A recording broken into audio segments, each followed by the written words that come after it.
Welcome to Means of Grace, a podcast produced by the Western North Carolina Conference of the United Methodist Church.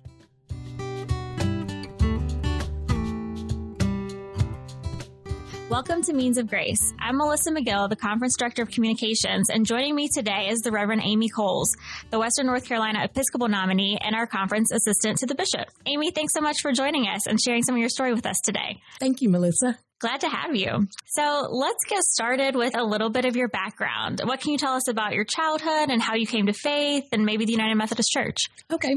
So I am the oldest of two sets of twins. So we had an interesting childhood growing up. Lifelong United Methodists. My parents took us to Sunday school and vacation Bible school and church camp. And so the church was always very important in my life. Came to faith through them and seeing their commitment to the United Methodist Church. And then it was when I was a youth that Jesus became more personal and my faith became more personal to me. Yeah, that's awesome. So let's go a little bit further with that. When did you first discern a call to ministry from that? And how has that calling evolved over the years? Okay. Well, I think I first discerned a call before I went to college, but didn't have a lot of female role models. So I knew some Christian educators and knew that I could possibly do that, but wasn't sure. And one of the things that my dad always used to say is, well, Amy, whatever you do, make sure you can make a living at it. And so felt pushed to do something different.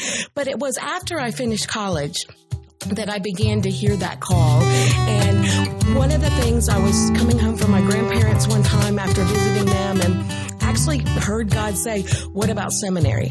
And I had only heard one female pastor up to that point in my life. And so didn't really have a concept that women could be pastors, but knew that they could be youth directors.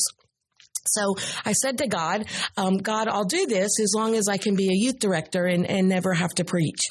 And that's how I went to seminary, thinking that that's what would happen. But in God's wonderful sense of humor, God's continued to expand that call. And so I have had the opportunity to serve in local churches and work with making disciples and helping the church reach out, and then receive that surprise phone call that some pastors receive from the bishop who says, I'd like you to come be a district superintendent. And one of the things I remember about that was that Bishop Goodpastor saw things in me that I didn't see, and saw some leadership gifts. So I am appreciative of that he helped me to realize those gifts and utilize those gifts, and gave me the opportunity to mentor pastors, to invite and work with candidates as they came into ministry, and to help churches be more vital. And then he surprised me again by asking me to become the assistant to the bishop. And so this has given me an opportunity to see the conference from a different perspective, to be supportive to the district superintendents, to work with the conference staff, and then to handle some of the more difficult parts of ministry as we work with the covenants that clergy make with the conference, and when those covenants are violated, and hope to find a just resolution for those. Mm-hmm. That's great. I want to go back to something that you said about women in ministry who inspired you. I know for a lot of female clergy in our conference and beyond, you are a role model in female in leadership. So who were some of the women that inspired you as you were coming up? So Carol Williams Gilbert was the first woman that I ever heard preach. She came out of my home church, so she has definitely been a mentor to me. And then Rosemary Brown was a female preacher from Tennessee, a woman clergy, who was an incredible storyteller. And I was working with our church's youth group and heard her share at Lake Junaluska during one of the youth weeks, and thought, wow, just what an incredible ability to communicate the gospel through stories. So those have been two. In our annual conference, Nancy Rankin and Ashley Crowder-Stanley and Jan Britton have all been role models and mentors to me as I've grown and changed. You hit on this in your previous answer, but I want to dig a little deeper. How have each of your various roles in ministry up to this point, whether it was in the local church, as a DS, or now as assistant to the bishop, how do you feel those roles have prepared you for the role of bishop? So I've always been amazed at how God weaves our past to help us prepare for the future. And it gets us ready, but I think you're never totally prepared. And that part is when you need to rely on God. But, having the experience in a local church of making disciples and of reaching out and inviting people to be a part of the community of faith has given me a perspective of the local church is that place where disciples are invited and formed and created and then sent out.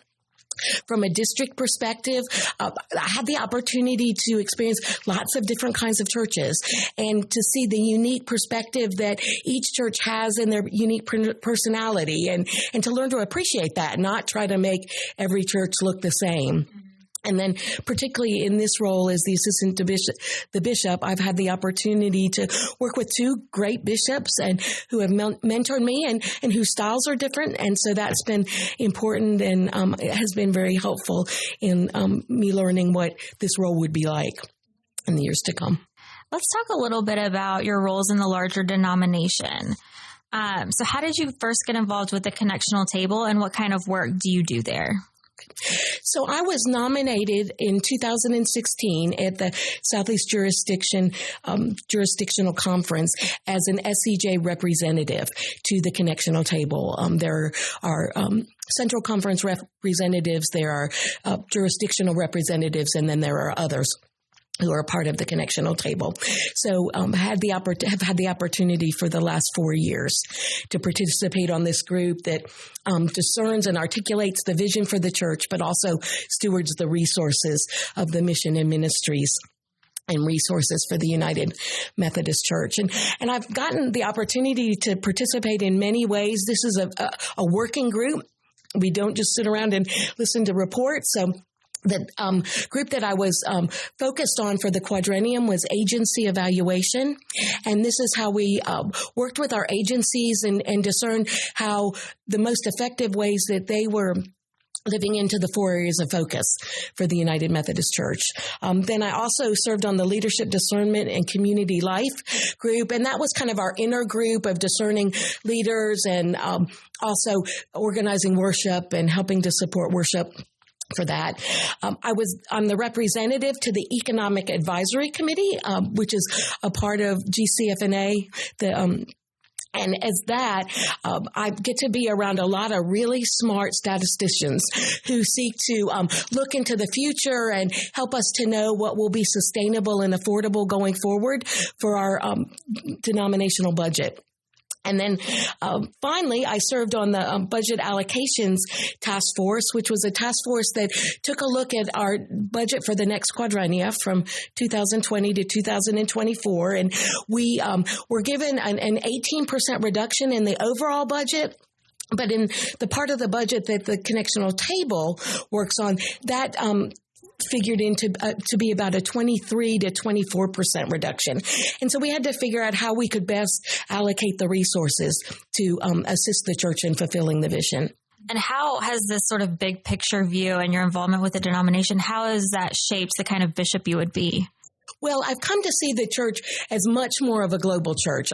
It's been wonderful to experience that and to meet with Central Conference folks that are on the connectional table. I've had an opportunity to see our general agencies up close. And so one of the things I will bring or would like to bring to being a bishop is that how can we work together to do that best? And I do think it's going to necessitate some changes, but how can we be the most effective denomination we can in reaching out in all the various ways that we've done over the past, but also in the new ways that God is calling us to reach out. So I feel like I've gotten a great 30,000 foot view of what it is to be a United Methodist in a worldwide denomination.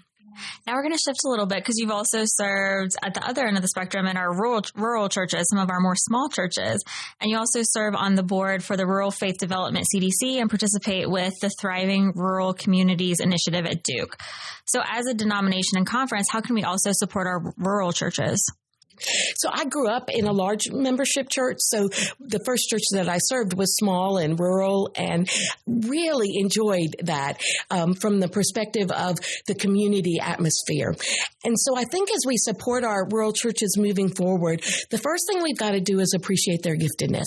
That, large and vital is not the only way to be church, but that you can be small or medium-sized and be incredibly vital and reaching out to the community and making a kingdom difference where the local church is. I also think we need to learn from their wisdom.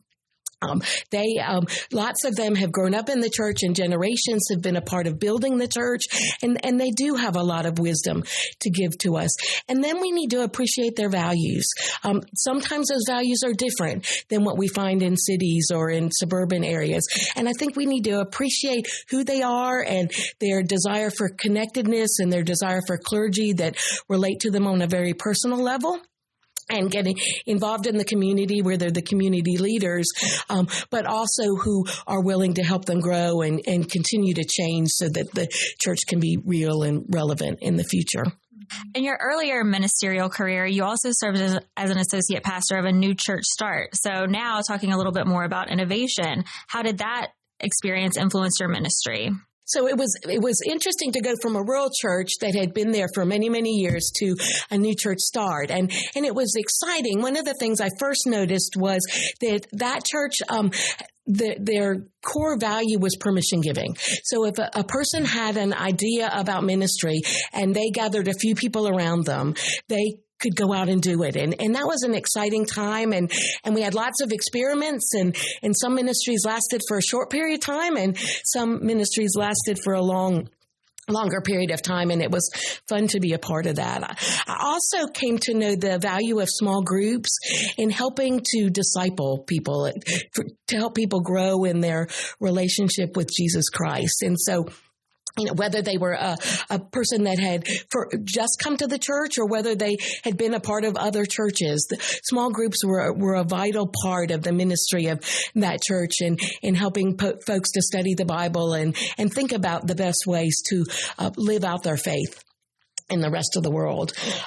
What's interesting to me when I think about the new church start is that they were focused on making new disciples. And sometimes I think we have forgotten that. Kay Catan, who has written some wonderful books and done consulting through the Alban Institute and through the United Methodist Church, talks about Jesus' Great Commission as making new disciples. I think that's something we've got to grab hold of is we're not called to have church members hop around, but what we really are called to do is to reach out to new people with the love and the grace of Jesus Christ. As a bishop, how would you encourage that kind of church vitality across the conference? Well, I think we need to remain focused on that. Sometimes we get sidetracked, or as a colleague of mine says, there are lots of places where there's sideways energy. And so if we can remember that truly is our mission as a church, to love others as we've been loved, to make new disciples, to make a kingdom difference in the world, then, I think the church will be vital and healthy. It's when we get distracted by all sorts of other things and competing against one another that I think is when we give the church a pretty bad name to the outside world. So we also got some crowdsourced questions from Instagram, so we're going to shift into some of those. Our first one is from Caroline Camp, and she asks, what is your favorite sermon? So that's an interesting question, because I wasn't sure whether she meant my favorite sermon, like that I preached. And I probably am my worst critic, so I don't know that I could come up with one. But I would say my very favorite sermon, and this is one that had a lot to do with my call to ministry, was a sermon by Rosemary Brown that I mentioned earlier, as she preached on John 3:16, and you are the whosoever. If we want to talk about John Wesley's sermons, always, probably my favorite sermon right now, and I think it applies to us where we are in the church, is the Almost Christian.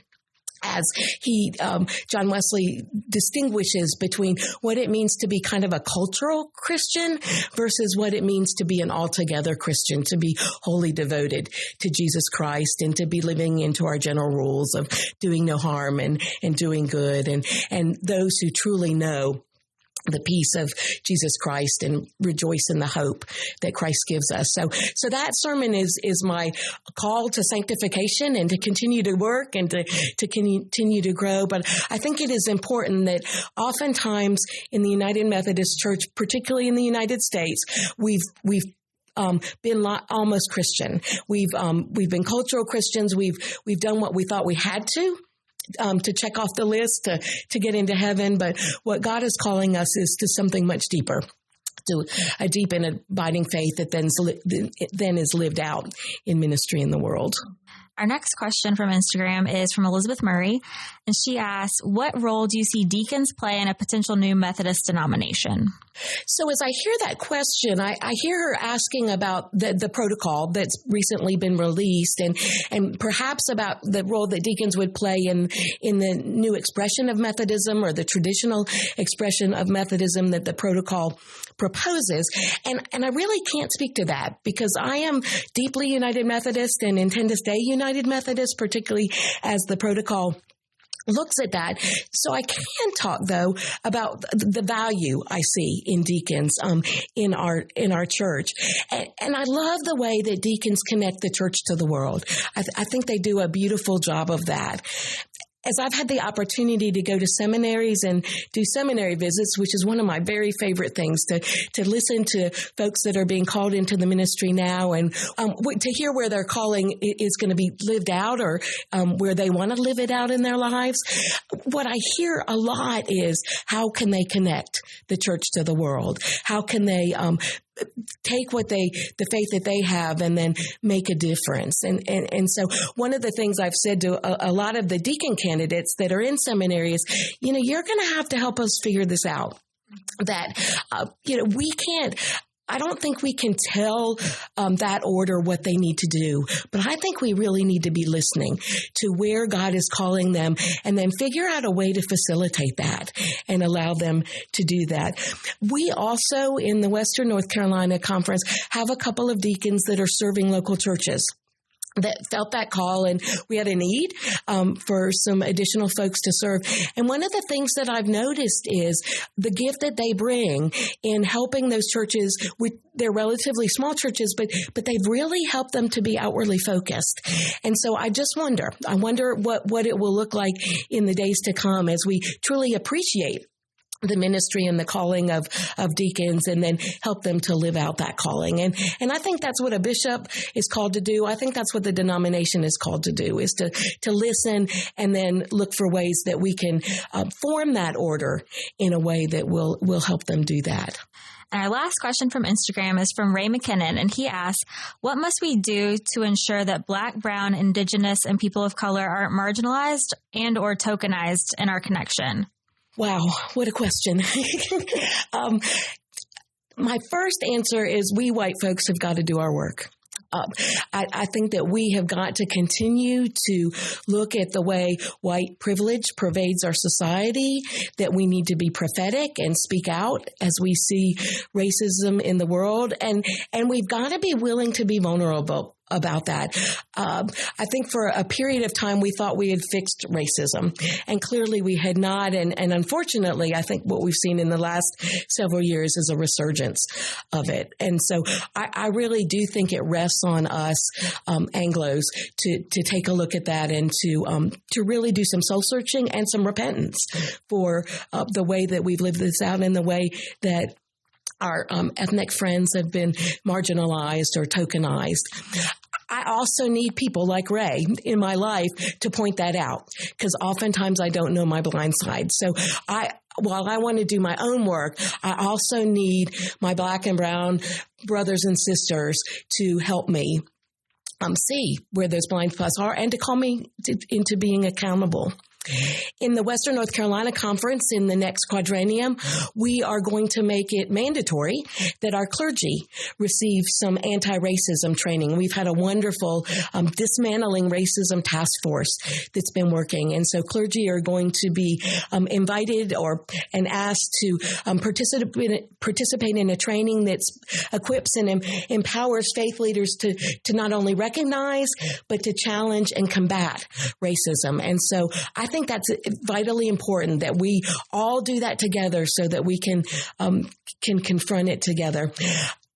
I also had the opportunity when I was on the allocations task force to make sure that some of our smaller agencies, like the General Commission on Religion and Race and the Commission on the Status and Role of Women, and our national plans, which reach out to our Hispanics and Native Americans and Asians and Koreans, that they didn't lose as much funding as some of the others, because if they were to lose funding, they almost could not operate.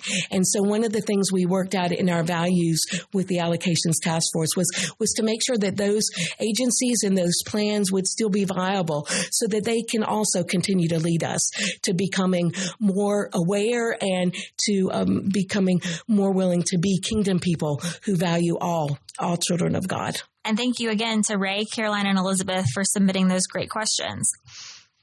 So we've hit on it a little bit. This is obviously a very interesting time in the life of the United Methodist Church. So why is it important for you to submit yourself for leadership at this time of uncertainty? So the calling I've heard, Melissa, is interesting from God. And that calling has been to make myself available for this opportunity, and then to allow the church to decide about whether or not they think that I have the gifts and grace for this time in the life of the church. As I've thought about that, and as I thought about why God may be asking me to make myself available, I thought about some of the gifts and the skills that I bring to this work. One is that I'm a good listener, and I enjoy listening and hearing all sides of a particular issue or a particular aspect of ministry, and then being able to think through that with people. I'm a collaborator, meaning I want us to figure out the best way to move forward, where we don't have to compromise as much as collaborate to figure out the way that God's leading us, which sometimes takes a little bit of what everybody wants and moves forward. Or it means sitting down at the table and discussing and working until we really can come to that place where we feel good about the way that we think God is leading us. If you look at my Strength Finder gifts, I've got a couple that help during this time. One is that I have positivity as one of my gifts, and in a time and a culture where we seem to major on the negative, I think it's important that we continue to look at the blessings that the church provides and what we can do. I also had the opportunity in this annual conference to be on the transition team in 2011 and 2012, where we did a major restructuring and moved from 15 districts to 8 districts. And so know what it's like to a little bit live in that liminal space where we've done this major restructuring and then have to kind of live into those values. So I think that I can bring that. And then God's gifted me with just a personality that is enabled to go with the flow, can be flexible, can be a non-anxious presence. And I think that's important during these times in the United Methodist Church. Absolutely. We need that. I know that we'll miss you on conference staff if you go, but I think you'd be a great leader for this time in the life of our church. So what is your vision for the future? And if elected bishop, how will you help lead the church into that future? What I hear God calling us to do is to live into the basics, the core of what it means to be United Methodist. And that's first to develop a deep and abiding relationship in Jesus Christ and to continue to grow in that relationship through our lifetime. So how can the church help persons do that? And then second, how do we live that out in the rest of the world? How do we make a kingdom difference? How do we help this world look a little bit more like God's kingdom? And I think if we would do that as United Methodists, I think that that's where God is calling us in the future. And that's going to look different in different places. And we've got to be innovative and we've got to be creative. Disciples are being made in third places now, not just in sanctuaries or in homes, but in coffee shops and in bars and in dog parks. And it's really exciting to see where God's working and where God's helping people to come to know Jesus Christ. And so as I think about that, what I really want us to do is to become more nimble. I want us to, focus on the basics and then continue to lead from there. more and become that movement again that John Wesley created at the beginning, but that we will stop at nothing to help show the love of Christ to the rest of the world. So we're going to end our conversation with a few more lighthearted questions. Our first one is, how do you take your coffee? Black. My grandfather taught me when I first drank coffee that I had to drink it black or I couldn't drink it. So I've continued to do that. Right. That's great. So what's your favorite podcast other than The Means of Grace, of course?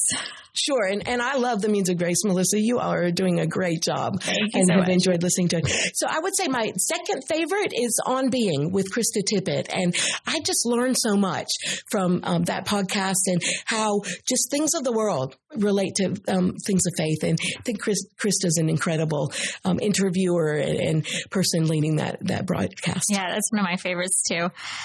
So what's a good book that you've read recently? So probably the most powerful book that I've read recently is Just Mercy. And I made myself read that, and now I want to go see the movie because I felt like that would give a better perspective. Then the other thing I realized in my life over Christmas was I don't read a lot of fun stuff. And so over Christmas read Every Breath by Nicholas Sparks, just as kind of a great read.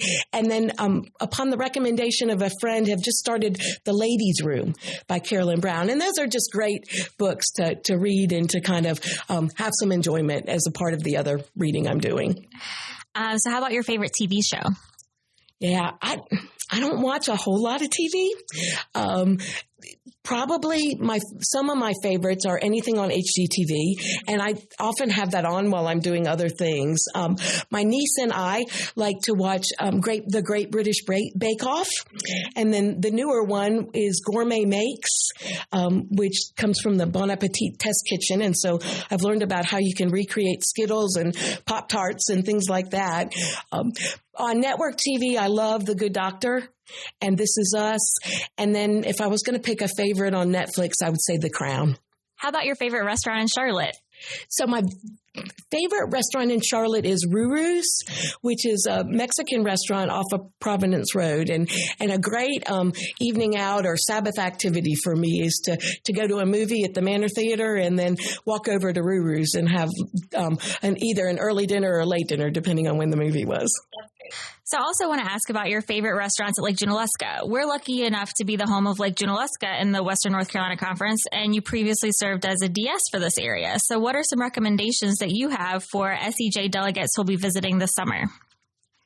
Well, hands down, my most favorite restaurant near Lake Junaluska is the Blue Rooster. It's a locally owned restaurant, and I just think they have incredibly good food as well as a fun atmosphere.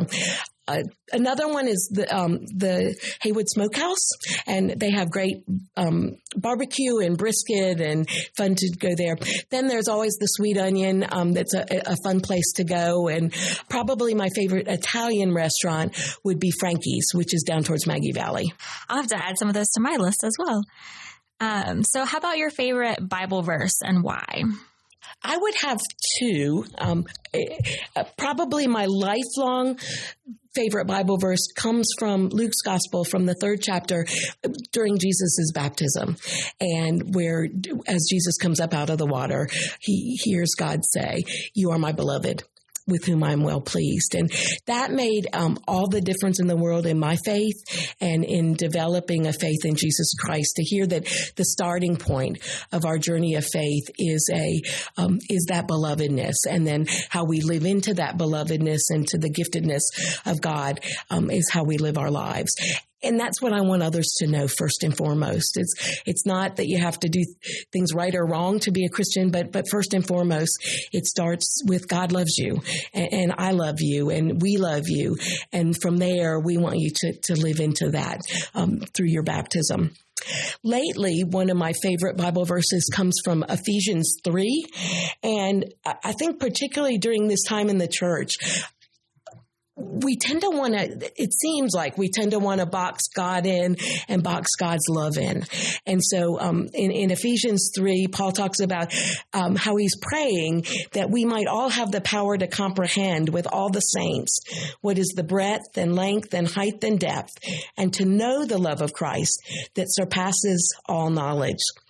And I just think that's so important that we not try to limit God's love, or that we not try to compete for God's love, but that we know that it's limitless, and we know that it's bigger than we can ask or imagine or envision, and that we just rest in that and have faith in that and know that God can guide us through that as we move through these somewhat turbulent waters that we're going through as United Methodists. Is there anything else you'd like to add? The one thing I think I'd like to add is that I have a deep and abiding hope in the church.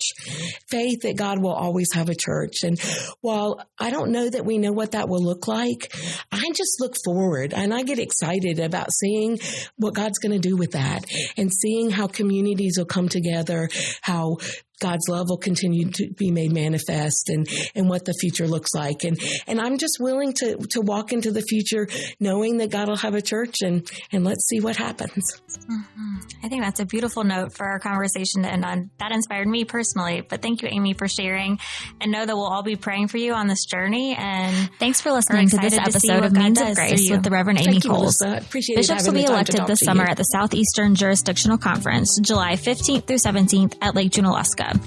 Follow along on our website for news and updates. We've also included a link in the show notes where you can find out more information about Amy, along with her statement of call and biographical information.